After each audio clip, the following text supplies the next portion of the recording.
નવું પ્લેન બનાવ્યું, ચીનવાળાએ નવું પ્લેન બનાવ્યું, ભારતવાળાએ નવું પ્લેન બનાવ્યું, જાપાનવાળાએ નવું પ્લેન બનાવ્યું અને એક જ એરપોર્ટ ઉપર એક લાઇનમાં ચારેય પ્લેન રાખ્યા. હવે કે શરૂઆત કોણ કરે પ્લેન ઉડાડવાની? તો કે અમેરિકાવાળાને કે તમે ઉપાડો.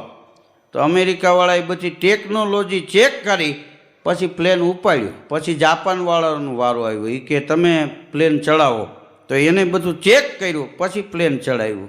ચીનવાળાનો વાળો આવ્યો, એને ઝીણી આંખોથી ટેસ્ટિંગ કર્યું બધું. એ લોકો જોવા પૂરતી જ આંખું ખોલે, ખોટું બગાડ નહીં.